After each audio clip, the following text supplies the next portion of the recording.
you go. Excellent. Good evening, everyone. Today is Thursday, March 7th, 2024. Call the Land Use Committee meeting of Community Board 17 to order. I'm going to share something. Just give me a second. Share something on my screen with everyone. This is how we'll be starting this evening, unfortunately. We have to start tonight's meeting with some unbelievable and sad news with the announcement of the passing of Pearline Fields, our Community Board 17 Housing Committee Chairperson and Land Use Committee member. Ms. Fields was a community-oriented person. Her dedication and vigilance will be her echoing legacy, and although we mourn her, we must also take the time to celebrate her accomplishments. For anyone interested in her services, the flyer is being shared now. If you need any additional information, I would screenshot this, or if you need to get this at a later interval in time, just contact us or the community board office, and we'll share with you any additional information you have.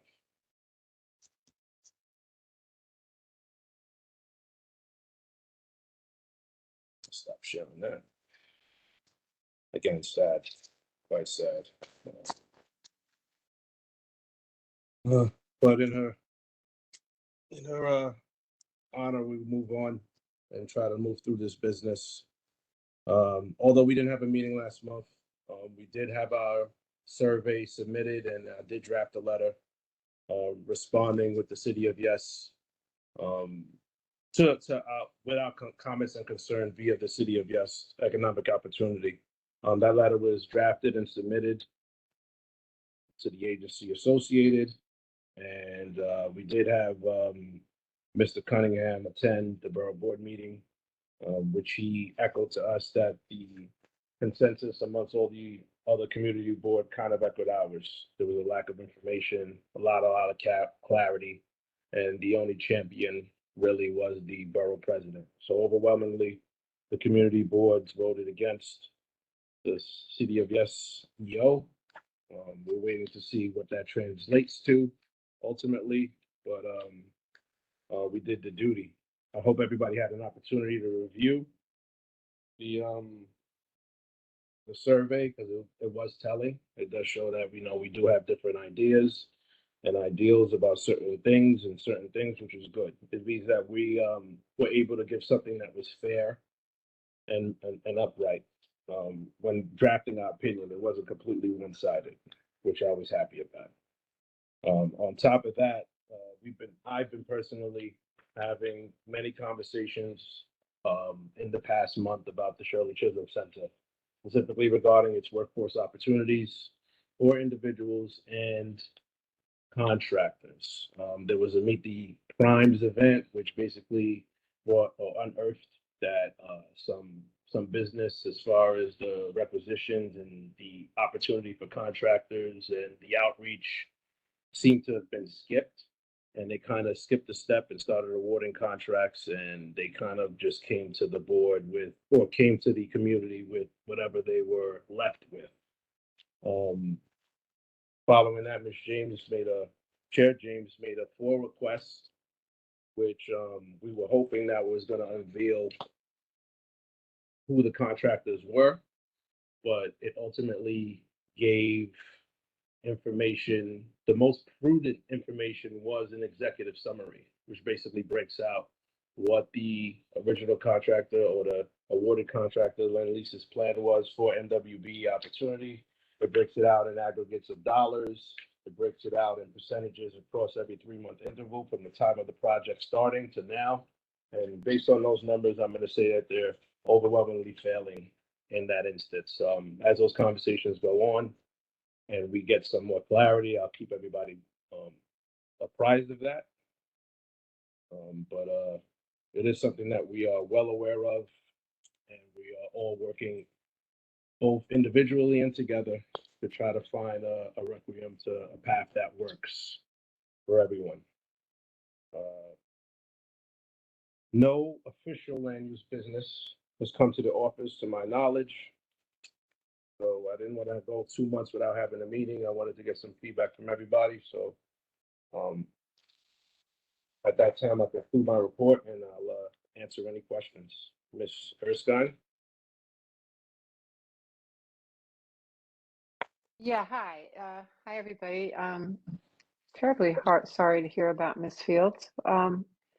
However, to the point with the Shirley Chisholm Center, I'm not quite clear when you say they're failing in making contracts available to the community, could you give me some context as to how they're failing? I have no doubt that they are. They're good at that, but what specifically?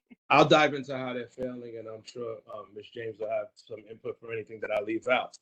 How they failed is they were supposed to they basically told everybody or the community or all affected or potential contractors in December of 2021 about the project. Since then, they've met with us. We've seen the project from an omniscient view.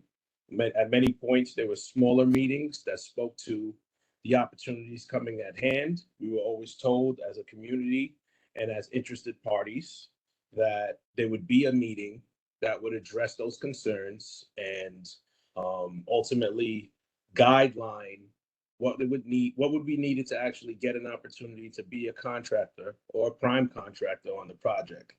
That meeting never happened, and the ultimate meeting was to meet the primes. When meeting the prime contractors means that they've already awarded the prime contracts, which is the top tier contracts, to their preferred parties, right? And how I'm measuring the failure is through their own executive summary. They're supposed to have 29% or 29.5 encroaching on 30% MW3 BE threshold, and how they accomplish that by awarding the prime contracts to their preferred vendors without any obligations, which we can't confirm at this time. There's no pathway to actually make that 30% achievable. So that's how I'm measuring their failure. Their failure is also on their actual report, showing percentages based on an aggregate of 3 months, which we would be in month almost 15, or no, we would be in month 9 of the project. Where they would need to be in month 9 of the project is somewhere along 7%. And to my knowledge, they haven't accomplished that threshold.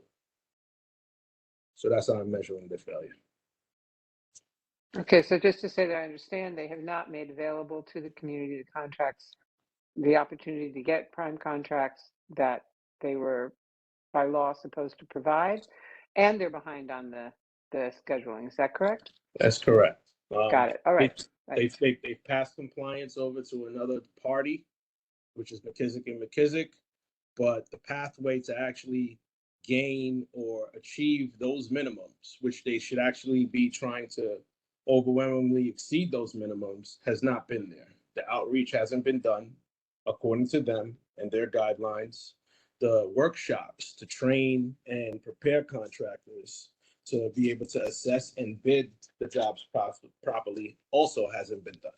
So the pathway for a contractor or workforce person to actually to be able to get on the project has been passed down to whom we don't know, from the general contractors potentially to their subs.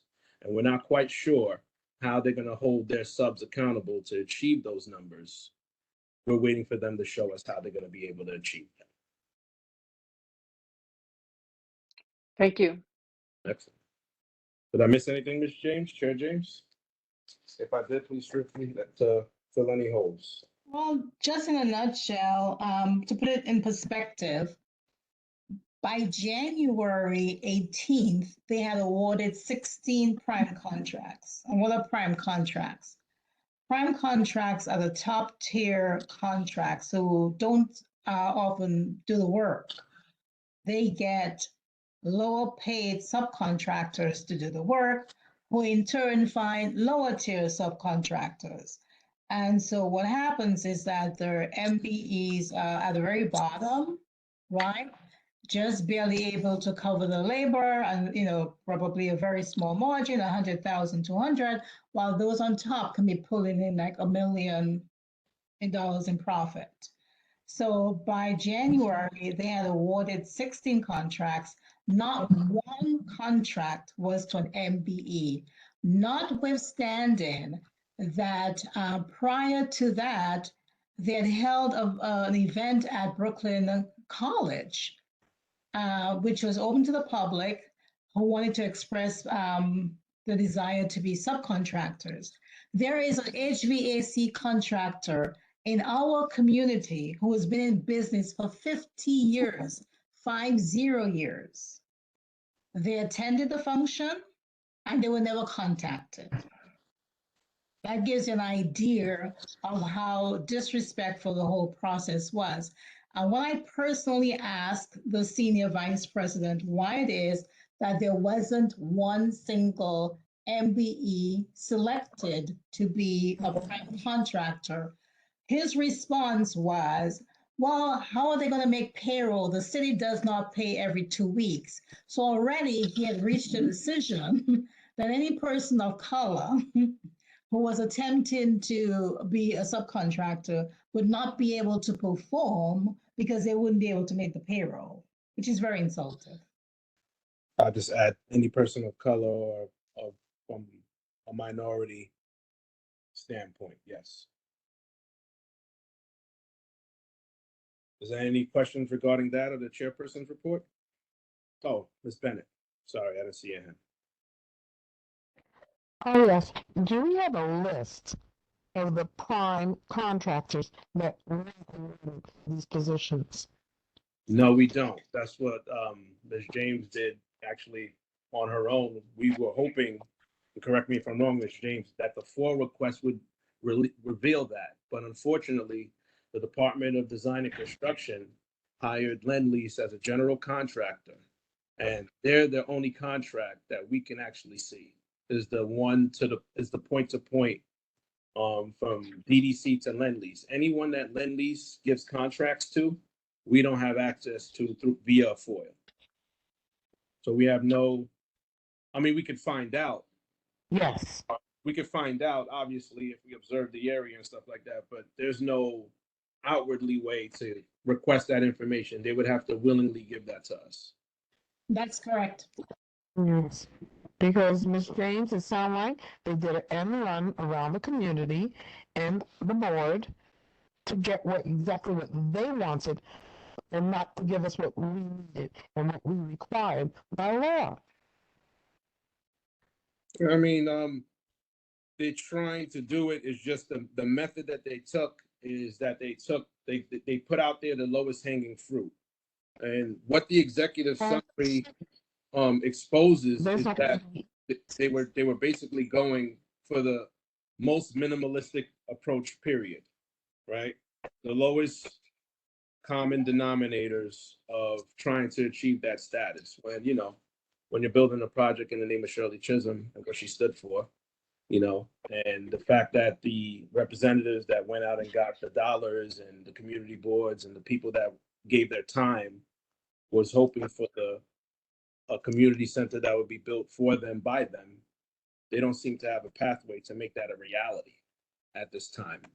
So, at least in the beginning, it's to us. I mean, Ms. James knows that it is late, but they were tethering us along. They never really disclosed that they were awarding contracts at the time. Every time the three events prior to the Meet the Primes events, the question was asked several times by several interested parties. They were always told that an event was coming. And by the time that event came, 16 prime contracts was already awarded. So in other words, they did smoke and mirrors on us. At this time, it appears so, but we're gonna have these conversations, and the last response was, that everything wasn't awarded. This is what we're being told. But anyone knows that how a prime contract works is once it's awarded, that's your contract. That's it. And the obligation is for that prime contractor, if willing, to sub it out to subcontractors to facilitate project build. Yeah. And no MBEs. We have no MBEs at all. At this, I think that I won't say that no MBEs were rewarded. I believe that we have a list of a few.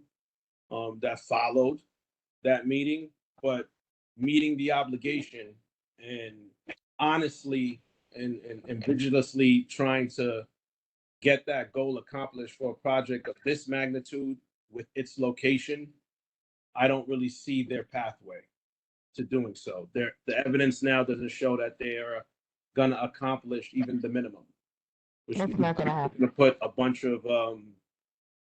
of information out there to make it seem like they made the effort. But we're not really seeing the effort. The people that's been witnessing and participating and in these Mhm. rooms have not seen the effort. And how they've awarded the contracts currently is showing that that effort isn't effective. Yeah. Well, if they did smoke and mirrors, that was the effort, smoke and the mirrors, to cover up what they were doing so that the people here wouldn't assume or perceive it. And that's wrong. I guess we're gonna have to get out there and protest our own center.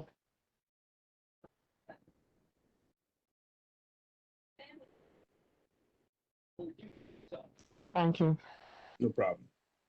Are there any other questions? Hi, yes. This is LaShawn Freeman. I don't know how to put up my hand. Okay. Just have one question. Sure. Was this RFP made public? Like, was Never. it, what was that? The request for proposals for the subcontracts was never made public. But for the prime contract, it was made public on the websites and the contracting websites for the city, the state. I don't believe so. So What? the official contract went to the general contractor as a whole package, and they distributed the sub or the devised contracts for MEPs, interiors, and et cetera within their wheelhouse, and they went out to what we believe is their preferred contractors and had them bid the project. I don't believe that any MBE had an opportunity to review any RFPs or Qs to actually bid on the actual project itself. I haven't had evidence or anyone dispute that assumption. Wow. Okay, All right, thanks. no problem. Ms. Erskine? Yeah, is this possibly something that could, I'm thinking, who would be the complainant? This sounds like it's ripe for a lawsuit. They're not going to pay any attention. I mean, we can protest but if they're in breach of their fiduciary duty to present contracts in the way that the contracts were meant to be awarded, is that possibly grist for a lawsuit? Yes. No, I'm not sure if we're at that threshold yet. Yes. I can't say yet because there has been some pushback and some language that said that, the opportunity is still there. So we have to see how that response comes. How that response comes and how they respond to the accusations up front is how we're going to be able to determine the pathway forward. We're in the middle of it. I'm actually trying to draft the report. I'm utilizing that. It's a 1,500-page document. So I'm trying to Oh, find goodness. pieces. Yeah, I'm trying to find the pieces that are pertinent, and it's really more inside of the executive summary because all the executive summary is stating is everything that they plan to do, right? It's a elevator pitch, so to speak. I can't beat right now. Sorry, it's an elevator pitch, so to speak, of how they, as the general contractor, were going to approach the project and how they were going to give MWBs opportunities and the percentages and perceived dollar amounts that they saw that they were going to move forward with. So I'm going to leverage their own thing against them and hold them to task and see how they respond. And I'm trying to draft that report now. I have Ms. James. I didn't get to send that to you yet, but I'm in the middle of just trying to get the pieces that's necessary to draft it, and then hopefully Ms. James will add her piece, and Osni will add his piece because Osni Lewis, who wasn't present tonight, was actually on this document on 2021. Just because he's registered as an MWBE, and so he's been there since 2021, and he himself was never contacted. So before he even knew the project existed. They did an outreach to 16,000 members of whoever was a part of their internal list of MWBEs. He happened to be on it. And to this date, he still hasn't even been contacted for an inquisition or inquiry to move forward. So, the evidence is there, but we're not waiting, but we have to give them the opportunity to respond, and then we will respond accordingly. Sorry. Looking forward versus backwards. Ms. Bennett, your hand is raised. I'm trying to read the chat. Sorry. Yes, I was just thinking about what Ms. Escon said. If they do not follow through as they originally signed on and stated, I believe we do have a lawsuit. Following through would mean that the project is at its completion and they didn't accomplish the task. But the beginning, as it was stated, as they signed on as, not at the end, at the beginning. It doesn't say at the completion of the project, so we have to be careful what we're accusing. We're just saying that at the shot of the gun of the race, they haven't done anything to date. I can't say they haven't done anything. They haven't done enough to make anyone believe that they're going to achieve those goals. No. You can see right off the bat, it's not going to happen. Yeah. If they've already have those primaries set and ready to go, and none of them are these, no, they're not going to do it. And they subcontract? But who are the subcontractors? We don't know. Yeah, we won't know what subcontractors the subcontractors will hire and if they meet those parameters. It's still too early to make those assertions and assumptions yet, but like I said, based off of the evidence we have from the prime perspective, we can confirm that at this time, there are no prime MWBEs. As far as the subcontractors go and how the workforce opportunity opens up for the neighborhood itself, these are the things that we're looking for. They could be possible remediations through subcontracts, right? And they're saying or claiming that all of the prime contracts haven't been awarded. When they come through with that clarity and they disclose that information to us, we can respond accordingly to that. But the problem now is that other than what they've told us publicly on a screen for the people who witnessed it and what they're saying now, we don't really have the evidence. We just have the stories of the locals that we've been in contact with, the contractors that we've been in contact with, that's told us that they haven't had an opportunity to review or were even called to inquire about the project. I don't think they tell us, really. They would not want us in that loop. They would not tell us all the information that we to make that decision. But from what I'm seeing and what I'm hearing, it sounds to me that those primaries have already been set. Unless they plan on hiring 100 primaries, that would not make sense. Are they planning to hire more primaries? No. I think whatever they have is what they have. If this is the majority of the primaries that are already set, and they're not MBEs, then that is an issue within itself, because that's the majority already set. I don't disagree with you. I don't disagree with you at all. That's what we need to look at, the majority, the percentage. The percentage has always been known what the actual target was. We knew that, and we knew. But what I'm trying to say is, don't let them do any more smoke and mirrors on us. Call them out on it. Mr. Roth?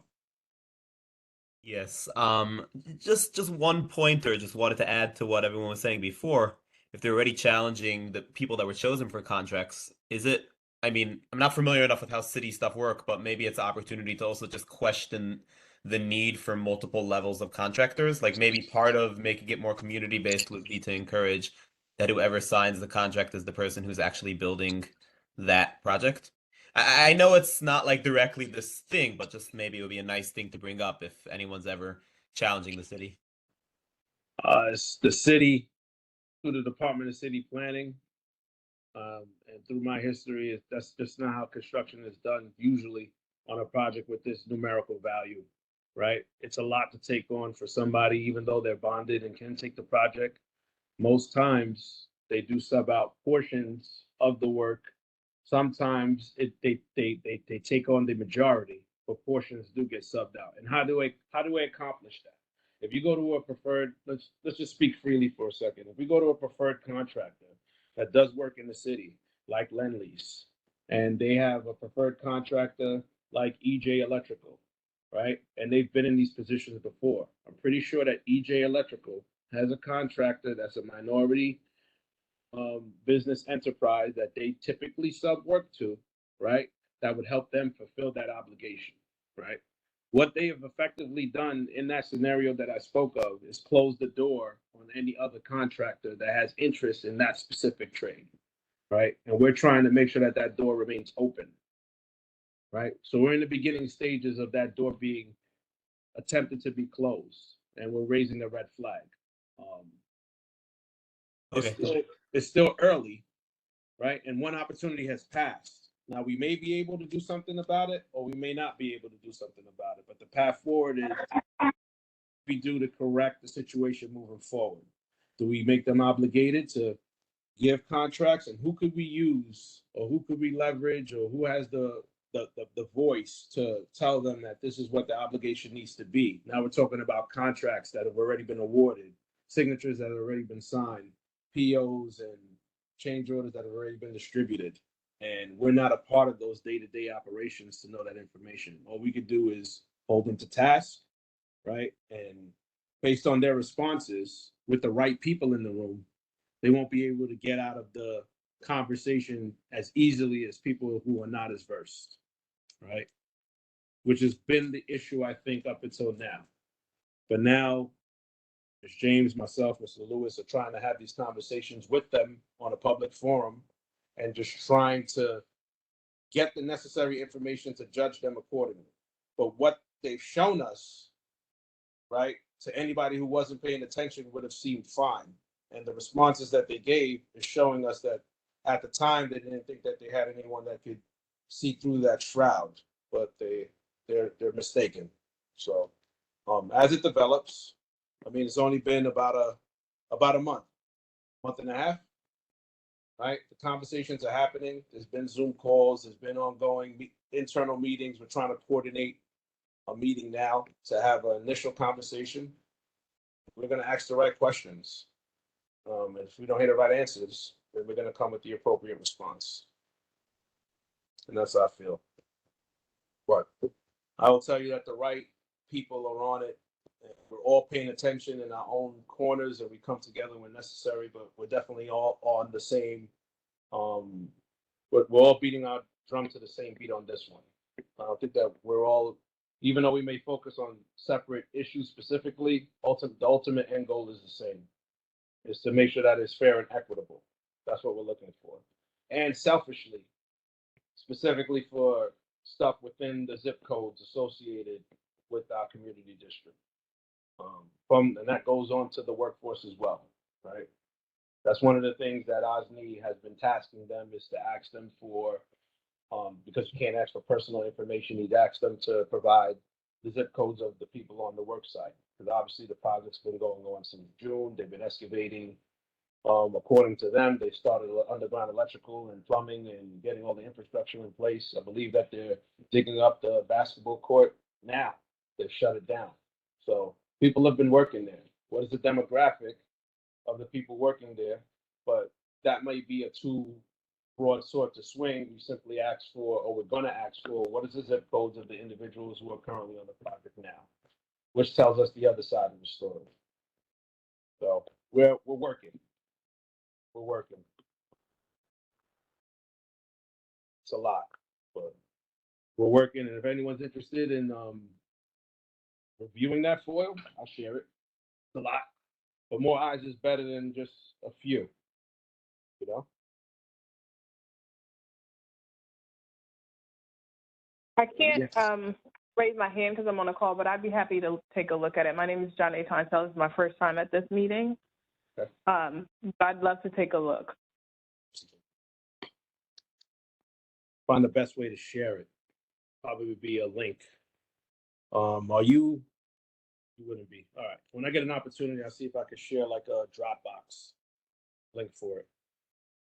That would be great. Thank you. No problem.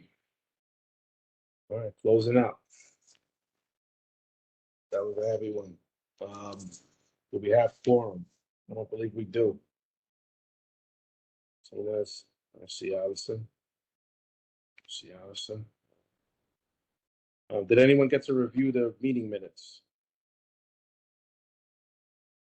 that was distributed? I know we haven't had meeting minutes in a while. I believe September to December was sent out. September to January, I think. No, I had a question. I took a look at December, and I saw about the IBX project, and I did some like individual research on that. I just wanted to see where that landed. They're still having community outreach about that. They've had several meetings in the 3 different boroughs, in the boroughs affected. I think they had one. They definitely had one in Queens. The one in Brooklyn has passed already. I think it was at Brooklyn College, if I remember correctly. No, not Brooklyn College. Yeah, the meetings for that. Do they have? Excuse me? Sorry, go ahead. No, I'm listening.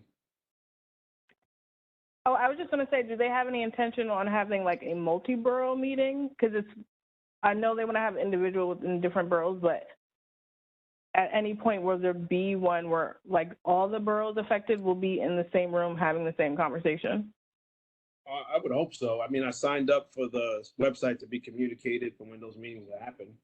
I haven't received anything yet. Ms. Martinez, do you have any input? Hazel Martinez. Yes, they are planning on, I know through the council, to the assembly member, Monique Waterman, she has a group working on it with the MTA, and there are plans to have not multi, I think it seems to me like they would like to keep everything separate because they've been working with Queens for a very long time. It's not new. They've just ignored our section of the borough. And when I went to the one in Sunset Park, I did have an opportunity to bring that up with the commissioner who was there at that meeting. But there will be other meetings planned for the district, just hoping for the weather to get a little bit better, I believe. But they should be hearing, I think something may be coming up in April. Thank you. Nothing officially, right? You didn't receive anything officially unless I missed it? No, not yet. Okay. No, not yet. Yeah, well, I don't remember the link, but there was a link that that someone shared in a prior meeting to sign up for, like all the informative information. I'll try to see if I could dig that out. I signed up for it, been looking out for it, but I haven't seen anything yet. But as those conversations develop, that conversation actually became a topic of discussion in connection with the EO, the Economic Opportunity for City of Yes. And the next iteration of it is actually on the way. I don't have that in front of me at the moment, but I'll share that when I have an opportunity. So the next stage or the other initiative is starting to be worked on. I think it's the housing and development one. And, something else we're going to have to look at as with the land use committee, and we'll see how that develops. We know how the demographics of the community would change via the opportunities. Very curious to see what they carve out for economic or housing development. Mr. Roth? Nice. I haven't been getting the links for a couple months, so I wanted to follow up on something I mentioned before the summer break. I think since then I wasn't really getting the links, so I fell out of touch with everyone. Just the idea I had, and like I know it obviously needs to be more developed, but I figured this is the best place to just sound it out, and we could maybe like whatever anyone thinks. Just to preface something personal, I'm speaking about Remsen Avenue because that's where I live. So, as I'm sure most of you are aware, there's a lot of triangles on the streets there. I'll mention 2 of them specifically just to like start the thought process: Rutland and Remsen and Clarkson and Remsen.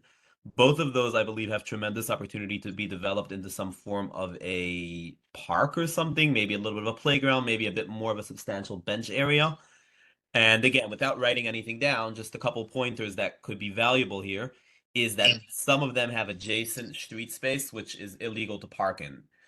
So really, maybe the sidewalk in theory could be extended there because a lot of times you just have trucks parking there that are illegal and then they get towed. So it anyways doesn't help anyone. And also the way the streets are structured, there's some redundant streets there. So maybe some of the islands could be joined together. Again, I know it's a big step. I don't know really who's the first person to speak with, but I figured if I say it out loud here, maybe someone has an idea of what the next step would be if that's something that I had an interest in seeing if it could happen.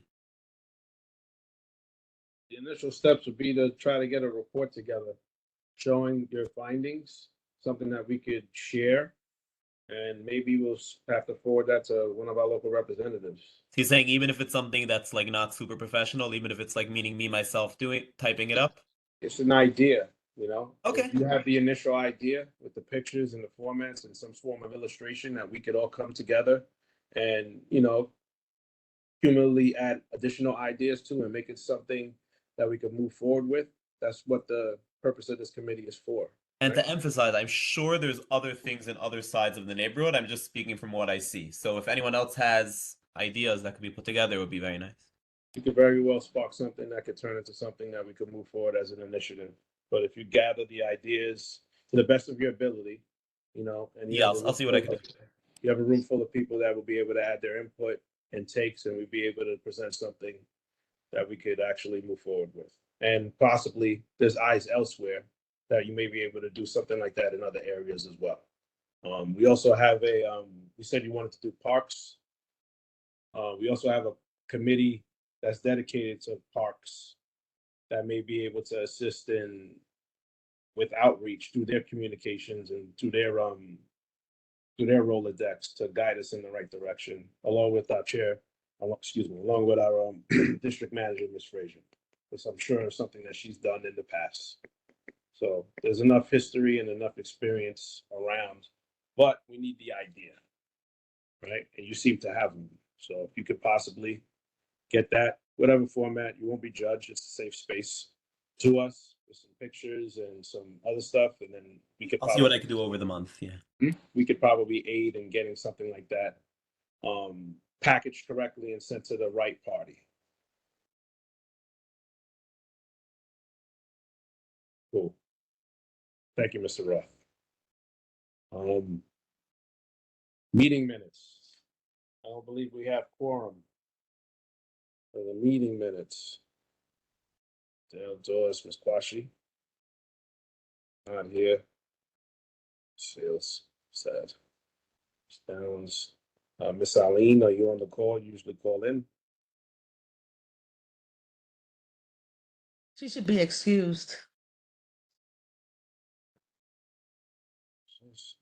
James, no Lewis, no Tamara, no Samiz, Ms. Backwoody is here. Okay. So, no Ms. Backwoody, yeah, we don't have quorum to vote on the minutes this month. At this time, anyway. We don't have quorum, so we'll speak on the meeting minutes. We dove into the chairperson's report. Long-winded, but I'm hopeful that everyone understands what that impact is. Phillips will keep you notified of that. There was no formal business, so I don't see it on here, but I'm gonna go to unfinished business. Oh, it is on there, excuse me. Unfinished business. Do we have any unfinished business that we'd like to discuss? Ms. Martinez. I don't know if this falls in that category, but a couple of weeks ago, I went to the meeting at the meeting at King's Theater about the Sayers site. Mm-hmm.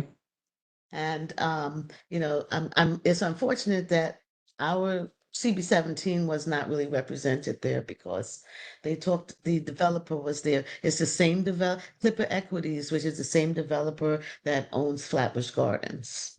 So I don't know how well that'll go. But however, they plan to put 250 unit building on our side, the side with the tire, where the tire repair was, and they're going to put 600 and like 20. The whole thing is 877 apartments.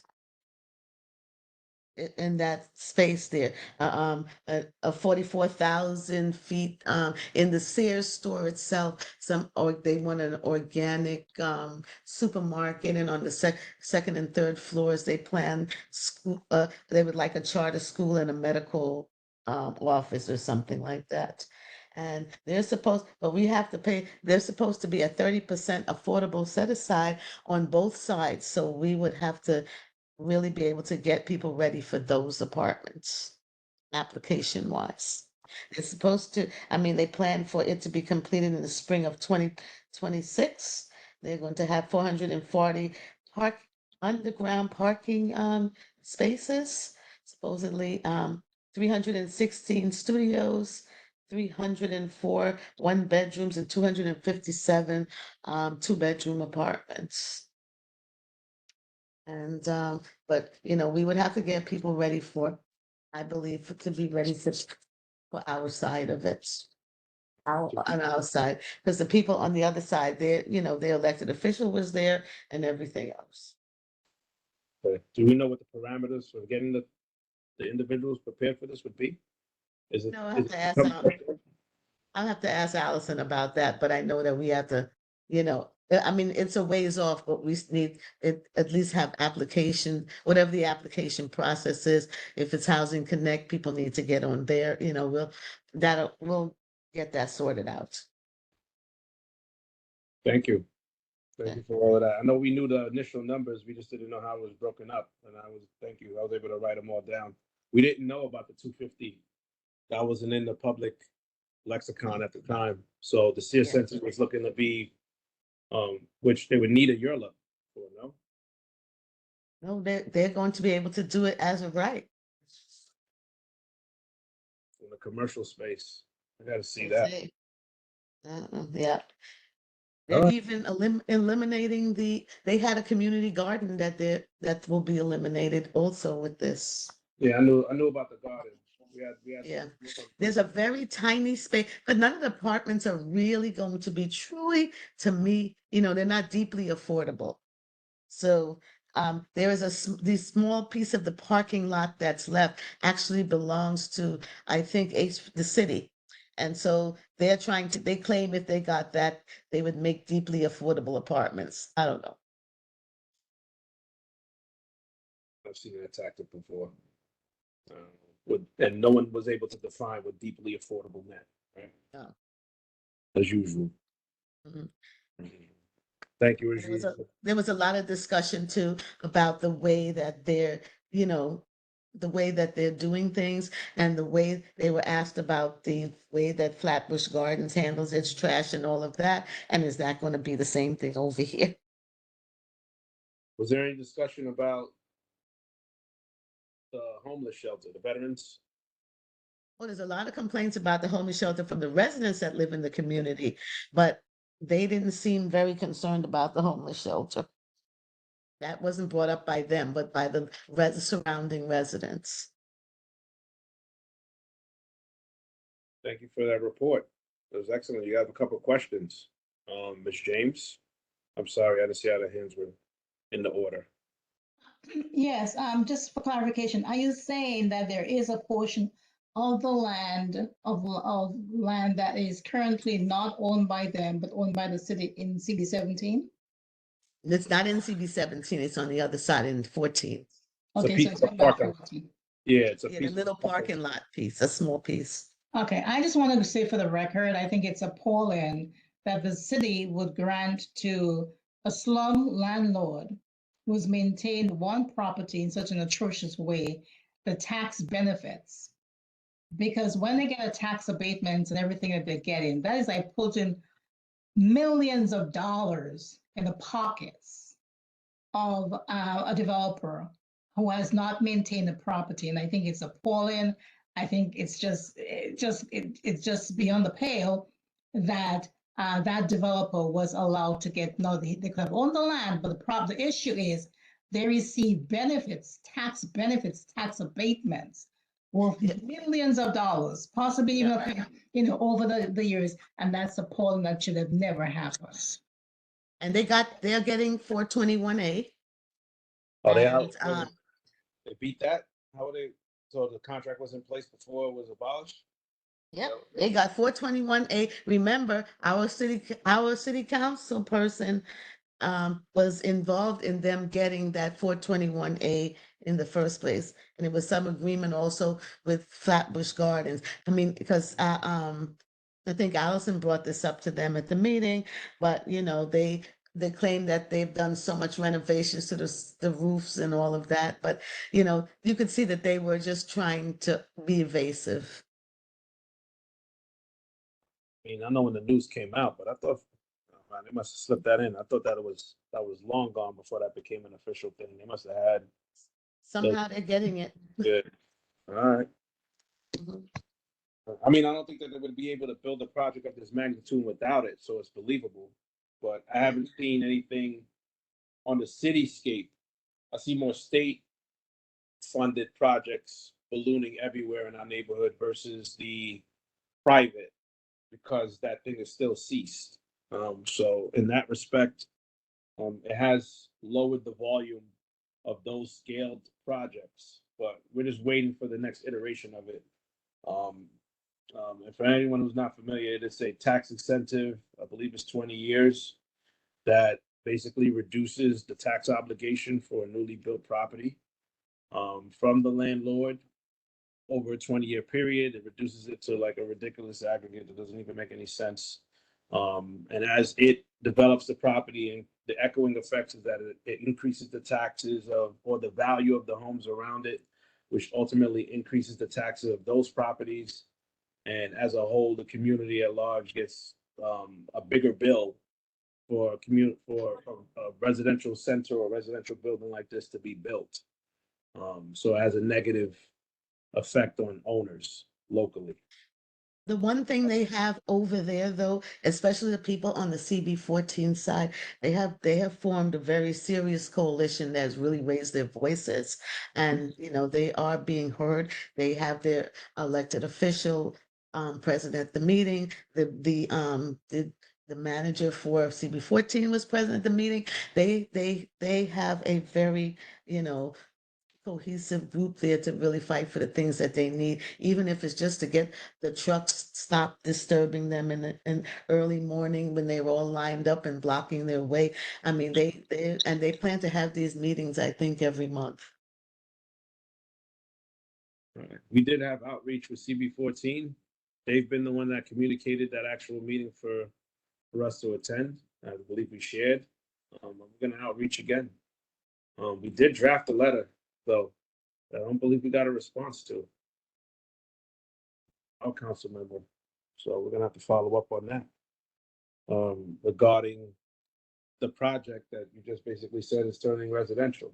So either they were privy to the information or it just never got acknowledged. But I want to see if I could dive deep.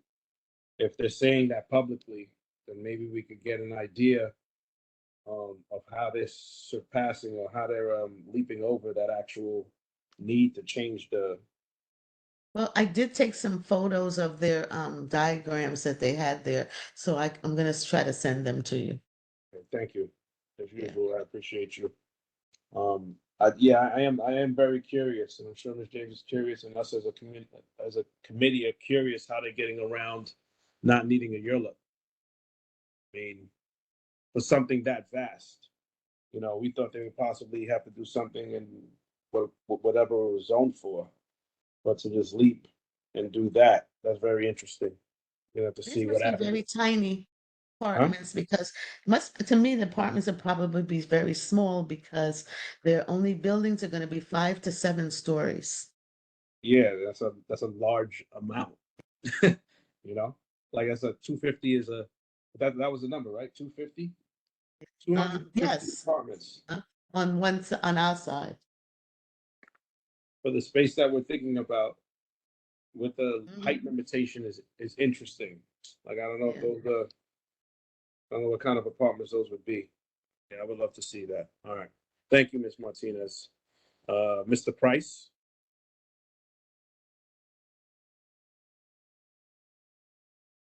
Everyone.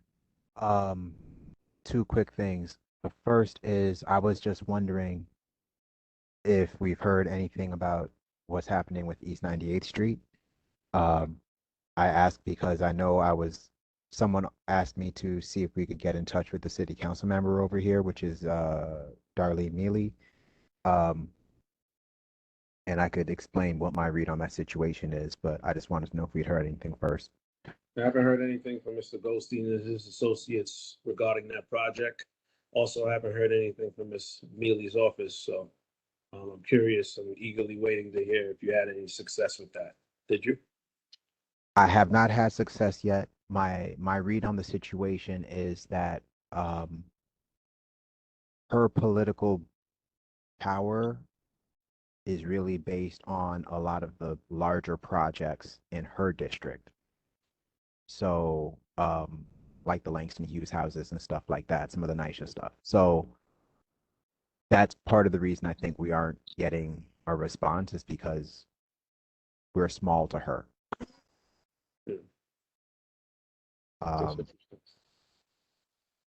It's that and seniors, I think, is her base. I'm gonna see if I can get in touch with somebody who can give me more information on that. But that's what my read on the situation is right now. My second quick thing is, and Ms. James can hop in on this if she wants. The rezoning committee had a discussion about trying to do more community engagement on that particular issue. I mean, I would argue that generally we should have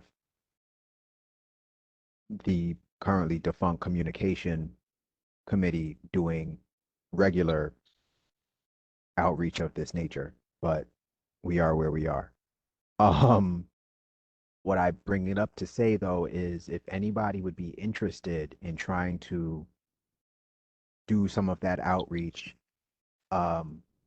we need a group. I would say we need a group of people to get that going if we're going to be effective in that particular effort, but I would say generally in any of the land use efforts we have moving forward. Definitely not opposed to anything and aiding in anything. I think we have, through committee members and some offers, we definitely could find a facility to do this in person. As long as we have the materials to actually host an event and have this communication, we can organize something to have the outreach. And I've even committed in the past that in lieu of having a meeting like this on this particular date, that we could probably utilize this date if we have no business to conduct, to actually make it a venue to have those conversations.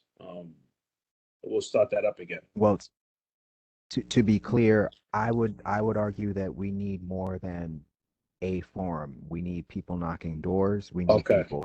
Okay. Like we need a street team. Okay. Okay. Sorry, I misread that. I thought you were having outreach. We need that too, Okay. but we It can need be to both. Yeah, it can we be need to both. be a little bit more active than that. Yeah, it can be both, but we need to also guide them to a pathway to something, and maybe having an event would be that pathway on top of the conversations, and inviting them to something that they could have a larger conversation may be best, especially for the ones who need the information, right? The information is what's separating everybody from understanding what's happening with that particular development. We know we have the other conversations outwardly. That particular committee is focused specifically on that. And we probably need to come together to just try to make the information as available as possible. I think that's the dividing thing or the barrier, making it ease and understanding and having forums for the conversation on top of the door-to-door thing is what I think would be effective. And I think that everybody here would help with that. You have my number, Mr. Price, right? Yes. I So give found me a it after call. we discussed it. Give me a call. Yeah, give me a call and we'll see what we could do about that. Street team. All right. We got a street team. We've done the street thing before. Got a couple of people here make some street things happen, but we just need to just have some guidelines and come up with something that's going to be palatable and hopefully a piece of paper that can give the information that we're trying to do as we knock door to door to the person so that they can acknowledge it in its most simplest form, hopefully inviting them to something that can broaden that. That's where I think you'll have success. I agree. I would also open the floor to Miss James on this if she wants to chime in. Oh, she's next up. Her hands is up. Miss James, Chair James. Thank you very much, Mr. Price. I was hearing an echo, sorry. Thank you very much, Mr. Price. And the good news is that by next week or so, I should know how much funding we have. So we're able to provide some kind of incentives to people who want to do this in terms of being able to knock on doors. We should have several thousands of dollars available to do this community outreach. The weather is getting much better. It was cold in January and February to try to knock on doors, but I'm really hoping that collectively the entire board can embrace this and we can make this happen. And it's overall, it's just good for the community. It's good for the community board. That kind of interaction, that kind of networking with the community to express, various issues, especially this rezoning issue, I think would be good. So certainly, if you know persons who, hopefully we will volunteer, but in addition to that, we will or should have opportunities to actually pay persons. But what would be good to have somebody accompany them, right? Rather than send somebody out by themselves, to have a team go out and be able to connect. So for example, on your block, you can say, okay, this day we can do a block and we canvas a block and do it collectively would be great. Thank you. Thank you, Ms. James. Ms. Bennett?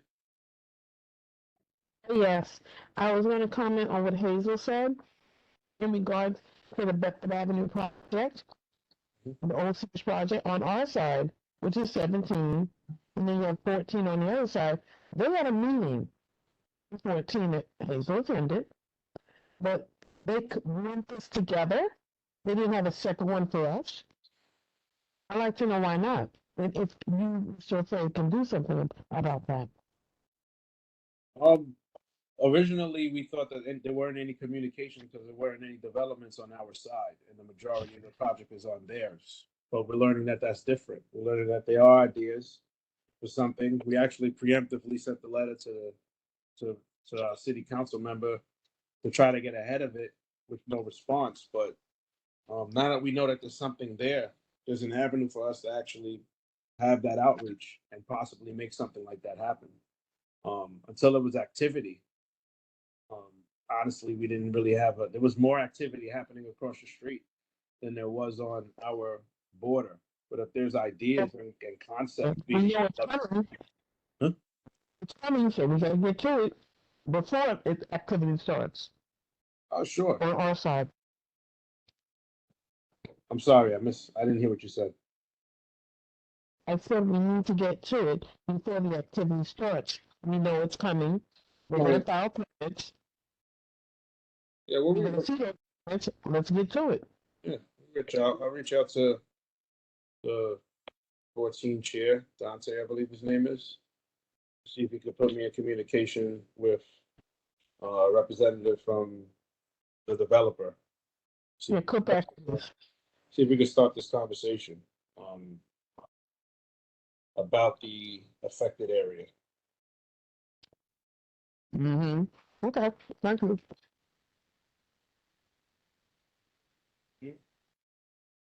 Any other unfinished business?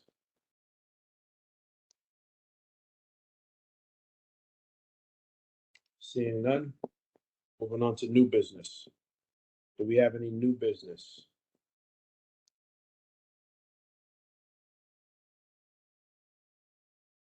New business. Allison's not here. I can't reach the email, but I saw a Brooklyn Level Up thing that I thought she'd be here to share.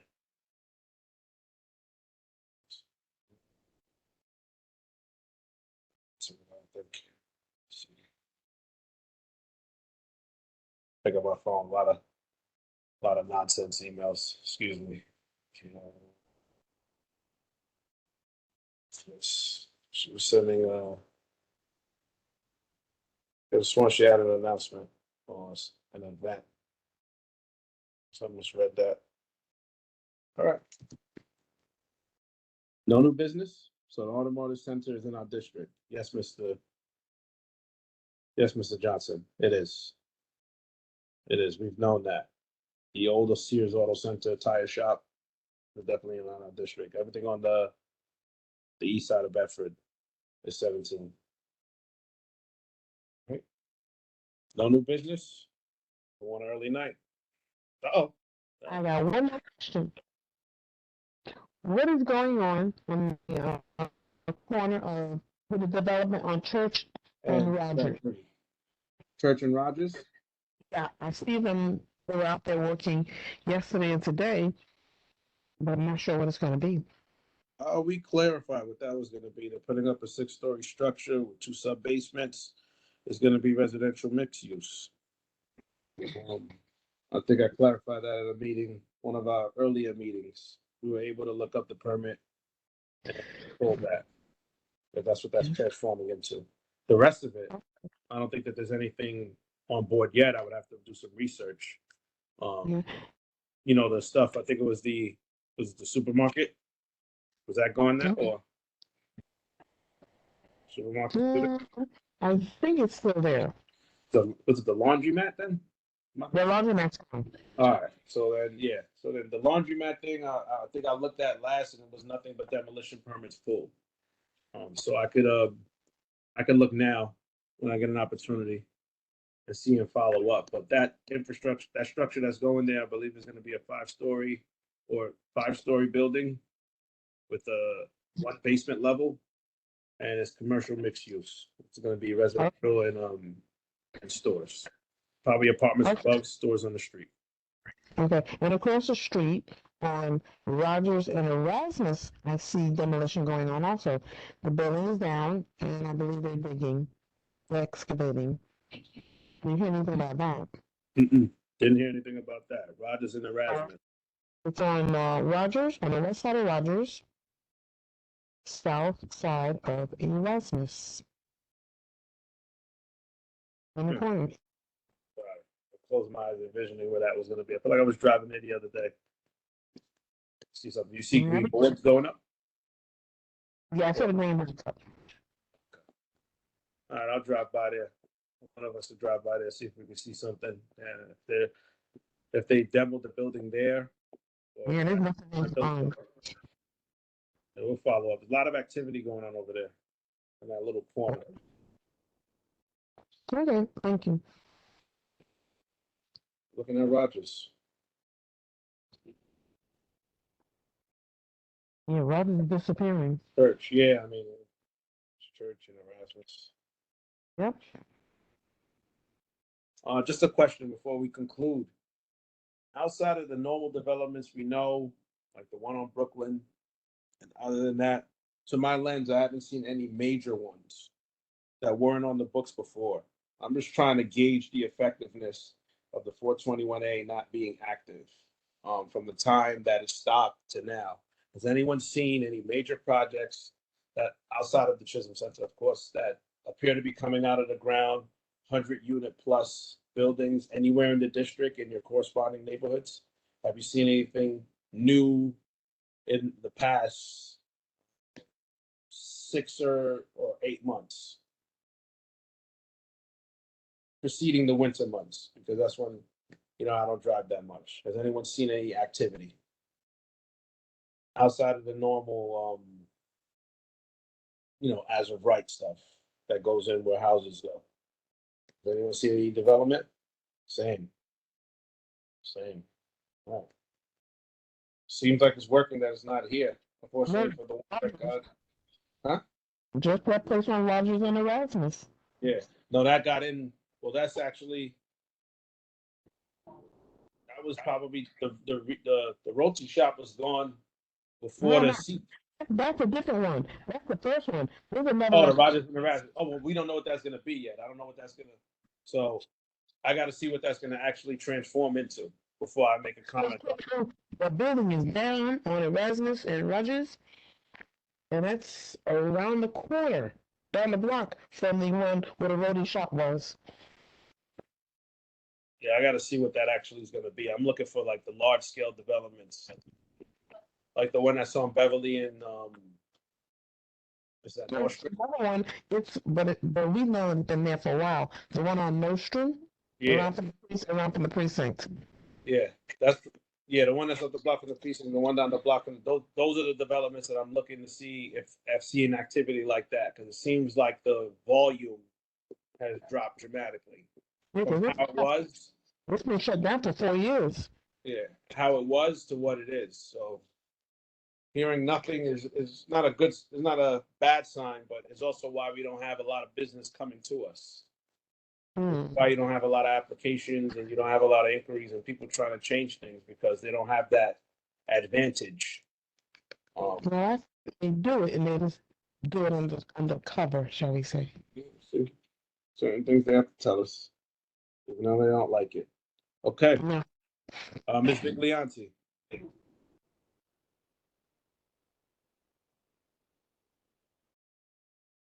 Can't hear you, Marguerite.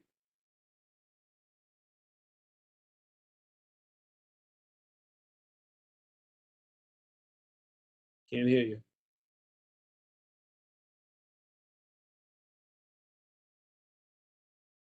I think she's still muted. Nah, the mic is active. Okay. Something's wrong with your audio. Do you want to type something?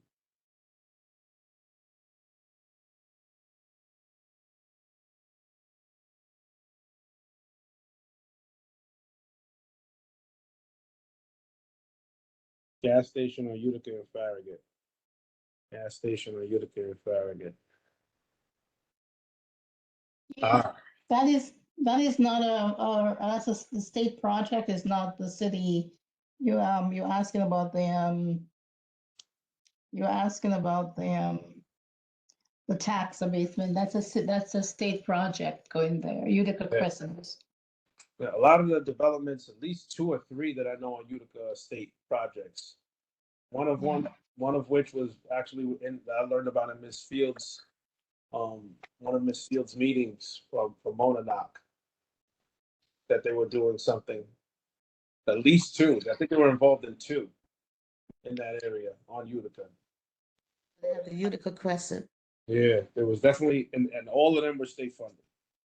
So they didn't have the obligation to your luck, but they came before her committee to just let the community know what they were doing. I think it was senior center or like a mix, like a senior. It wasn't quite a senior center. I forgot what they called it. Yeah, that one closed affordable housing. That Yeah. one closed in December. It's affordable, 100% affordable housing. Yeah. AMI of 30%, and the numbers are very low in terms. I think the highest rent, I think, is about 1,800 for like a 3-bedroom apartment. So I can get the numbers for the next meeting and circulate them if you want. Thank you. I appreciate that. Ms. Bennett. I think Marguerite was referring not to a gas station, but Farragut and Utica is an old burned out car wash. Oh, the old car wash. Yeah. Why would I be? Where the train station is gonna be. Yeah. Oh. Yeah. Nothing has come across my radar as far as that. I did drive by it. It didn't look any different to me. Didn't look any different to me. Ms. Martinez, you have something to say? I said that's where the IBX train station is gonna Oh, be, yeah. somewhere on either side there. I think that car wash isn't there strategically. Somebody has a plan for it. Or it hasn't been there. It hasn't been active in many, many years. I think it was It does have an owner, and the person does pay the taxes. so he's aware of what's coming and he's probably waiting for the opportunity to strike or waiting for someone to approach him to buy. Oh, they do use it for mass camp. Okay. It is there's a mass camp right now. I know that.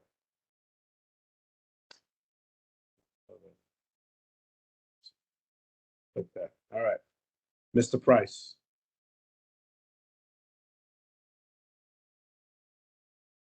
Mr. Price?